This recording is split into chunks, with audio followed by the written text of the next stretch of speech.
E aí, será que na prática, a gente no dia a dia, na correria do dia a dia, eu preciso de tanta metodologia, tanta sofisticação de ferramenta para resolver os problemas? Olha, não é bem assim. Tem jeito mais fácil, mas também não é tão solto assim. Tem que tomar alguns cuidados. Vem comigo que eu vou te ensinar o ver e agir. Facilita a vida, mas tem alguns cuidados a serem tomados. Vamos lá. Ó, para esse bate-papo de hoje, a gente vai fazer o seguinte, assim, ó, para não pedir para vocês assistirem vídeos antes para entender o de hoje, eu vou fazer pequenas revisões ali e indicar onde estão esses vídeos ali, se vocês quiserem entender melhor. Mas vai ser suficiente olhar essa revisão. Então, eu queria falar assim, ó, revisão rápida de ferramentas para ação corretiva. Eu queria eu colocar num contexto para vocês entenderem isso, e para isso eu vou falar rapidamente, tá até em letra menor ali para dizer que vai ser rápido. Método PDCA. Se você não entende o que é, você vai ter uma noção, mas depois você procura os vídeos que eu vou indicar aqui na descrição desse vídeo.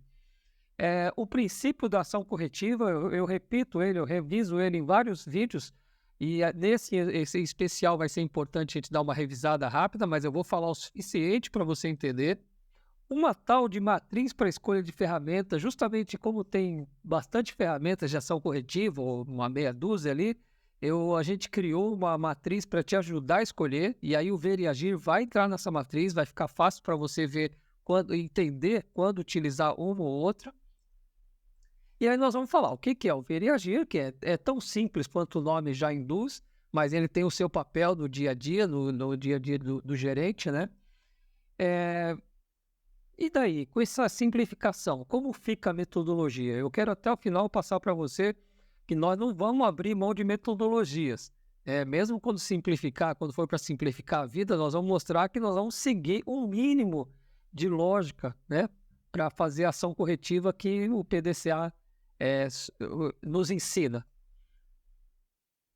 E no final, comentários gerais. Como sempre, aquilo que eu acho que pode aparecer como dúvida, eu vou responder sem vocês estarem perguntando e aguardando novas perguntas de vocês.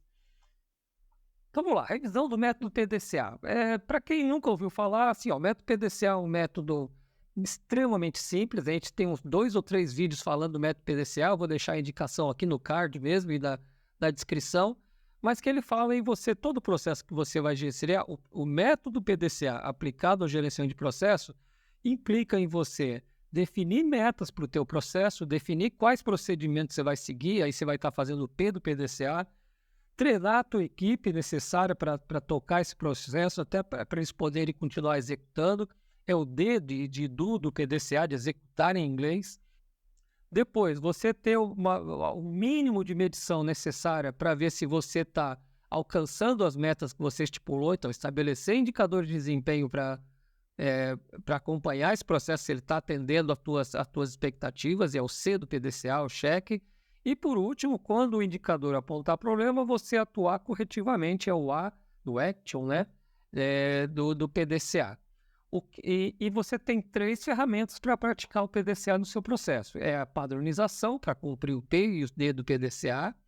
É o conjunto de indicadores, o sistema de indicadores que você vai estipular para poder acompanhar se o teu processo está atendendo às metas ou não.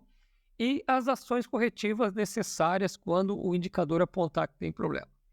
Nosso escopo hoje, nós vamos falar de ver e agir, que está dentro da sistemática de ação corretiva, que tem outras ferramentas, nós já temos outros vídeos, mas pela primeira vez a gente vai dar foco para o ver e agir dentro da ação corretiva. Então, o que nós estamos falando aqui hoje é dentro do A do PDCA.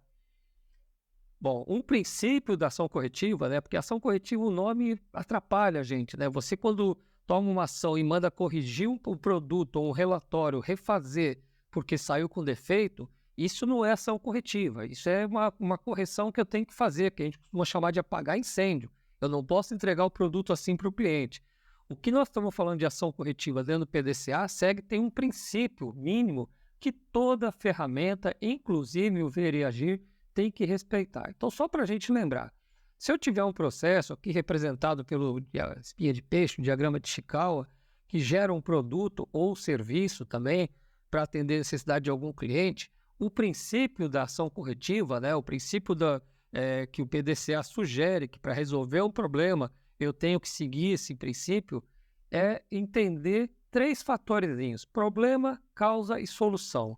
Problema, por convenção, no gerenciamento de processo, está sempre ligado ao processo terminado, ao produto ou serviço. Normalmente, o tamanho do problema é medido através de indicadores de desempenho. O indicador de desempenho tem o papel de mostrar, olha, você está com um problema, o teu processo aqui, eu não sei o que está acontecendo, mas você está tendo que retrabalhar relatórios da tua área de contabilidade muitas vezes, está aumentando esse número de vezes. Então, o problema é resultado final, né? E todo resultado final, ele é causado por alguma coisa no processo que vem atrás, seja material, mão de obra, método ou máquina, tem algumas causas ou várias causas e algumas poucas causas raízes, causas fundamentais, que provocam os 80% do teu problema. Então, o diagrama espinha de peixe, a gente tem outros vídeos falando sobre isso, ele é usado principalmente para treinar você e tua equipe a separar problema de causa. E aí falta o terceiro elemento do princípio básico, que é solução. A solução, aqui tem um cuidado que a gente erra muito na prática. A ação que eu tomo sobre o problema, que muitas vezes, ou sempre eu tenho que tomar, quando eu gero um relatório errado, eu tenho que corrigir rapidamente para o cliente. Mas isso não é ação corretiva do PDCA. Isso é o famoso apagar incêndio. Eu tenho que fazer, tem que resolver, o produto saiu atrasado, eu tenho que mandar por outra transportadora, ou mandar via aéreo, o que for. Isso é apagar incêndio. A ação corretiva dentro do PDCA é você identificar a causa fundamental ou a causa raiz daquele problema, dentre várias causas que possam ter, né? E atuar sobre a causa para que aquele problema não volte a acontecer mais. Aquele problema que já aconteceu já era. Você tem que minimizar aquele impacto. A ação corretiva dentro do PDCA é onde que eu tenho que mexer na minha mão de obra, no meu material, no meu método, na minha máquina, para reduzir ou eliminar essa causa para que esse problema que aconteceu em razão daquela causa não volte a acontecer. Então, o princípio da ação corretiva: identifica o problema, acha as causas fundamentais ou a causa fundamental que atrapalha aquele problema e enjaula essa causa. Toma uma ação sobre essa causa para que aquele problema não volte a acontecer. Tá? Isso é importante para a gente entender onde vai encaixar o ver e agir. Por último, para a nossa revisão, vamos falar da escolha da ferramenta, que é uma coisa que a gente falou no outro vídeo que vai aparecer aqui no card. São ferramentas de ação corretiva e que é uma maneira de te ajudar a escolher a ferramenta mais adequada para aquele tipo de problema. Eu vou deixar essa figurinha aqui para a gente lembrar sempre do problema, causa e solução, e vou fazer uma revisão rápida aqui da matriz. A matriz é assim, olha, quando eu tenho um problema na prática, é normal que eu tenha problemas que podem se classificar em dois critérios. Alguns eu conheço a causa, outros eu não conheço a causa. Alguns eu conheço a solução e outros eu não conheço a solução. Então, montando uma matrizinha de solução, conheço e não conheço, causa, conheço e não conheço, eu tenho uma situação onde, quando eu não conheço a causa e não conheço a solução, ou estou em dúvida delas, as melhores ferramentas que eu tenho são dois grupos de ferramentas: análise de falha, que às vezes é chamado de método A3 ou 8D, ou MASP, às vezes chamado de... Não é às vezes chamado de DMAIC, é que existe outra ferramenta chamada DMAIC que se assemelha muito ao MASP. Então, essas duas ferramentas, elas me ajudam, elas me fornecem uma metodologia passo a passo, tá? Que tanto a MASP quanto a análise de falha segue essas 8 etapas aqui. Semana anterior eu lancei um vídeo sobre análise de falha, mostrando passo a passo da aplicação dessa metodologia para análise de falha. Então, essas duas, quando eu não conheço a causa e não conheço a solução, elas me recomendam que eu atue integralmente com o MASP análise de falha, desde a etapa 1 até a etapa 8. Não vou entrar em detalhe, hoje não é nosso objetivo. Tá? Agora, eu tenho situações onde eu conheço a causa, eu tenho certeza, a minha equipe toda sabe qual é a causa. Então, aí começa a entrar algumas outras ferramentas para simplificar a sua vida, para você não ter que fazer reuniões com várias pessoas para identificar, observar problema, analisar a causa, quando a equipe toda já sabe e concorda com aquela causa. Então, quando eu conheço a causa e conheço ou não conheço a solução, eu tenho a opção de usar o ver e agir, tá? O plano de ação ou o procedimento, e o plano de ação, de novo, eu vou explicar melhor o que é essa diferença. Então, qual que é a vantagem de você identificar a melhor ferramenta? É que, nesses casos aqui, eu não preciso começar da etapa 1, eu posso começar da etapa 4 ou 5 em diante. Essa é a vantagem, essa é a simplificação. Mas, de qualquer forma, só lembrando, não é que eu vou usar, então vamos usar ver e agir. O ver e agir muitas vezes é confundido com apagar incêndio. Mas, de qualquer forma, aqui, ó, isso daqui, atuar com a solução em cima do efeito, que é apagar incêndio, está descartado. Você tem que fazer, tem que fazer. Mas, se você não fizer depois um ver e agir, uma análise de falha ou um MASP, esse problema volta a acontecer. Com a frequência que for característica dele, mas volta a acontecer e você passa a passar a vida apagando incêndio. Então vamos falar assim, ó, o ver e agir. Então, como o nome diz, vou explicar o que é o ver e agir. O ver e agir é, você está no teu processo, acontece um problema, você olha com a tua equipe e fala, eu sei que a causa é aquela, tá? E ela é fácil de resolver. Então, o ver e agir, como o nome diz, olha, resolve logo. Só que na prática, isso acho que vai ficar mais claro daqui a pouco, na prática você tem que continuar produzindo, gerando relatórios, prestando serviços, e o ver e agir você vai definir uma pessoa para fazer, ou você mesmo. Mas você tem que identificar aquilo para dar um... Então, no máximo, o que a gente sugere, no mínimo, estipula alguém, o que ele tem que fazer e quando. Então, ver e agir, olha, Zezinho, você vai fazer tal coisa e até semana que vem. Então, e dá-se um prazo para ele, porque às vezes não resolve imediatamente, tem um período para ele resolver aquilo ali. Tá? Não é o objetivo aqui, mas eu vou falar assim, olha, quando eu tenho nessa mesma situação, conheço a causa e conheço ou não conheço a solução, então eu posso ter uma ação simples, eu uso o ver e agir, defino o responsável e um prazo. Mas às vezes eu sei o que tem que ser feito, mas é um conjunto de ver e agir. Eu tenho que alguém resolver uma coisa, depois o cara de compras fazer outra tal, mas eu sei tudo o que tem que fazer. Então, eu posso usar, eu devo usar um plano de ação para organizar essas ideias. Então, são 3, 4 ver e agir, eu coloco 3, 4 ações, o responsável e o prazo, e monto um plano de ação. Eu vou só reforçar depois com um outro slide, para a gente entender melhor. E muitas vezes, quando eu tenho assim, mas esse processo já há tempo que dá problema, essa etapa, cada um faz de um jeito, nós precisamos padronizar. Então, a ação, o ver e agir, pode ser já criar ou revisar um procedimento. Eu tenho um procedimento que está ensinando errado, as pessoas estão errando por causa do procedimento. Então, é criar ou revisar um procedimento. E por último, não sei se vai ficar mais confuso, mas quando eu conheço a causa e não conheço a solução, eu posso usar a mesma ferramenta, um plano de ação 5W2H, mas aí eu tenho que ter um esforço criativo, um brainstorming para dizer o que tem que ser feito, pois eu não conheço a solução. De qualquer forma, o que eu queria enfatizar nesse bate-papo qualquer situação onde eu conheço a causa, conhecer significa eu sei qual é e todo mundo concorda, tá? Se cada um acha que a causa é uma diferente da outra, então você não sabe qual é a causa. Se toda a tua equipe concorda qual é a causa, você não precisa seguir a metodologia análise de falha desde a etapa 1. Por quê? Etapa 1 até a etapa 3 é para você identificar a causa.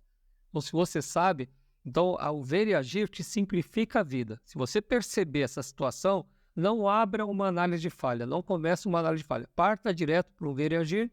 Eu estou enfatizando ver e agir, mas que pode ser organizado e formar um plano de ação. Mas não te preocupa em identificar a causa. Vamos lá. Eu vou deixar para vocês uma coisa que no vídeo, na videoaula análise de falha, que está aqui no link, aqui no card, aqui em cima, eu vou deixar na descrição também, eu apresentei para vocês que a análise de falha, para ajudar a gente a criar o hábito, a não fugir da metodologia, a gente deixou disponível para vocês um link para vocês baixarem um dos diversos tipos de formulários de análise de falha, que tem todas as etapas dela. Identificação do problema, observação, análise, causa provável. Então, tem todos esses campos.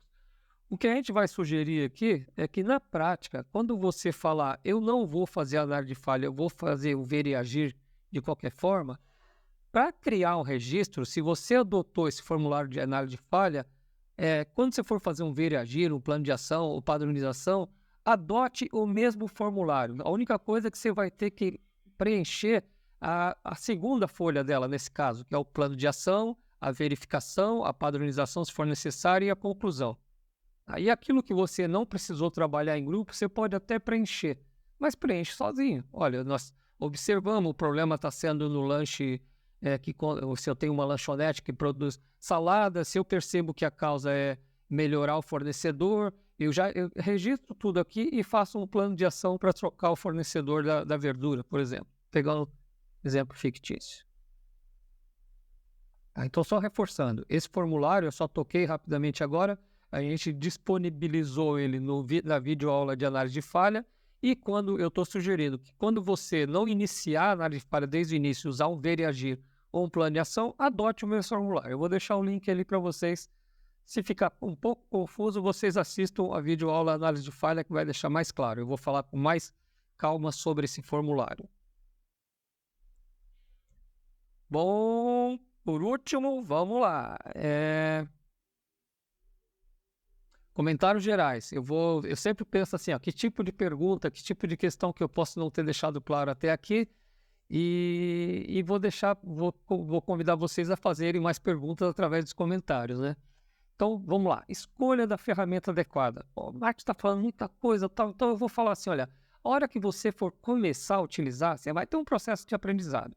E nesse processo de aprendizado, como eu passei, vi várias pessoas passando, você vai ter erros comuns, armadilhas que todo mundo cai. Então, eu vou falar os cuidados que você tem que tomar. Você vai errar mesmo assim, mas fica atento. Se eu tenho uma questão no dia a dia, apresentar uma coisa nova, eu aprendi uma ferramenta, aprendi a outra, e agora o Marcos está falando que eu vou ter que escolher a ferramenta. Quando a gente criou essa matriz, foi uma maneira de facilitar e falar assim, olha, eu tenho situações onde a melhor ferramenta é a análise de falha, ou o MASP, eu ainda vou lançar uma videoaula sobre MASP, ela tem uma diferençazinha para análise de falha, mas eu tenho ferramentas mais simples, que é quando eu conheço a causa com a solução. Vou falar o que acontece na prática. É muito mais rápido fazer um ver e agir do que uma análise de falha. Toma muito menos tempo. E aí o ser humano, acaba caindo numa armadilha que é começar a se achar poderoso e falar, não, eu sei qual é a causa. Então vamos fazer um ver e agir. Tá? Então esse erro vai ser muito comum. Aí, Marcos, o problema não vai ser resolvido? Provavelmente não. Porque você vai chutar a causa, vai tomar uma ação, vai esperar que se resolva, e como você não trabalhou bem a causa raiz, você tomou uma ação sobre uma causa menor. Pode até melhorar o problema, mas não resolve de vez. Então, eu tenho dois tipos de erros nessa escolha de ferramenta. Quando eu pego um problema que merecia uma análise de falha ou um MASP, e eu erro na escolha e escolho um ver e agir ou um plano de ação. Ou seja, eu precisava de um canhão e escolho um traquezinho, um calibre 22, né? Tá? Eu vou resolver, vou ganhar tempo, vou fazer mais rápido e não vai resolver. E você só vai perceber o erro depois de tentar 2, 3 ver e agir para resolver aquele problema, e aquele problema continua sendo recorrente. Então, o que é um erro? Você precisa de uma ferramenta melhor e escolhe uma simples demais. Esse é um tipo de erro, seja MASP, seja análise de falha, seja o que for. Tá? O outro tipo de erro é problemático também. É quando você poderia resolver com ver e agir, mas você, como domina a análise de falha, domina a MASP, não, vamos fazer uma coisa mais segura, vamos fazer uma análise de falha ou um MASP. Você vai resolver o problema, mas você vai ter um outro problema, que é desmotivar a tua equipe, que na prática já sabe o que é a causa, e você está obrigando a fazer observação do problema, análise da causa, causa raiz, diagrama de Chikawa. Então também não é um erro bom. Ou seja, você vai ter que desenvolver uma capacidade de errar menos na escolha da ferramenta. Tá ok? Mas o que eu estou querendo passar é o seguinte: você não vai ter uma ferramenta única para usar. Seria uma boa mas se ela fosse otimizada para isso. Não existe. Você vai ter que saber escolher a ferramenta mais adequada. Segundo ponto, utilizar sempre o formulário análise de falha. Isso eu já comentei. Mesmo que você tome um ver e agir, né? Não deixa solto assim. Não, vamos... Porque depois você vai saber. Primeiro que alguém tem que lembrar de fazer. E depois você vai lembrar e vai falar, tá, mas o que foi feito? Qual foi a causa que a gente achou, que a gente já conhecia? Então a sugestão, utiliza o formulário análise de falha. Abriu, decidiu, vai fazer um ver e agir, preenche o formulário análise de falha, a primeira folha sozinho ali, e na segunda folha registra o que está sendo feito. Então você tem uma vantagem, eu não estou falando muito, mas você acaba criando uma base de dados para você. Se você um dia precisar consultar um problema que foi feito há 2 anos atrás, você tem um registro disso. Hoje facilmente você digitaliza, guarda tudo, né? Se você partir para certificação e precisar passar por uma auditoria, o auditor vai ter uma evidência de que você fez aquilo. Então, sugestão, utiliza o formulário para todo tipo de problema. Um terceiro comentário também que eu queria fazer, para quem estiver assistindo só esse vídeo meu, talvez fique confuso, mas é assim, olha. Inclua esse ver e agir, análise de falha, tudo quanto for ação corretiva na gestão visual. Agora eu vou falar. Nós falamos que estávamos dentro do PDCA, dentro do método de gerenciamento de processo. Eu vou deixar mais um card aqui em cima para vocês que fala sobre gerenciamento de processo e fala da importância da gestão visual. E aí eu uso esse exemplo aqui. Lembra do PDCA? Que eu tenho o P do PDCA, o fluxograma, o apontamento de procedimentos operacionais. Eu tenho o C do PDCA representado por indicadores. Então, isso aqui imagina que é um quadro físico no teu ambiente de trabalho para toda a tua equipe enxergar, onde você vai colocar o PDCA do teu processo totalmente à vista. Então, eu tenho o P do PDCA, os indicadores, o C do PDCA e, aí vamos voltar, um espaço para você registrar toda a ação corretiva que você faz. A ideia desse quadro, lá no outro curso eu mostro exemplos reais, é que esse quadro seja preenchido manualmente, por isso a letra cursiva aqui, que você, quando você decidir abrir uma análise de falha, você fala, olha, eu vou abrir uma análise de falha para o aumento de sobra de bolo, por exemplo, que aconteceu, tá? O João vai ser responsável, o prazo é 10/7 aqui e o status se está concluído ou não. Lembra que eu falei ver e agir? O que tem que ser feito, quem vai fazer e um prazo. Então, por exemplo, se eu tomar uma outra ação e decidir abrir um ver e agir, eu registro aqui também. Vamos fazer um ver e agir para perda de material que aconteceu na semana 3. A Maria vai ser responsável, o prazo dela é esse. Por quê? Isso vai te facilitar. Eu não fico só resolvendo o problema, eu tenho que produzir. E eu me perco às vezes nisso. Então eu, chefe, minha equipe, eu vou ter um registro das ações corretivas que eu fiz e é lógico, depois que eliminar, eu vou apagando e posso guardar esses documentos lá. Então inclua a tua tomada de ação, seja o que for, por análise de falha ou ver e agir, registra na gestão visual. Tá ok? Gente, como eu falei, assim, olha, qualquer dúvida que eu acho que vai ficar para quem não pratica isso ainda, perguntem lá que se tiver um volume bom de dúvida, eu lanço um outro vídeo sobre isso ou respondo pessoalmente para vocês, por dúvida muito, muito específica, muito pontual. Eu vou lembrar, assim, isso está dentro de um contexto de gerenciamento de processo, que é o contexto da melhor gestão. Esse canal do YouTube está focado na questão do gerenciamento de processo. Então, eu vou pedir para vocês de novo ali, quem estiver assistindo, estiver gostando, dá teu like ali, se inscreve no canal, é importante para mim, eu tenho um feedback bom, eu vou manter esse canal vivo, vamos formar uma comunidade de discussão entre gestores, ok? Obrigado, até o próximo vídeo, até lá.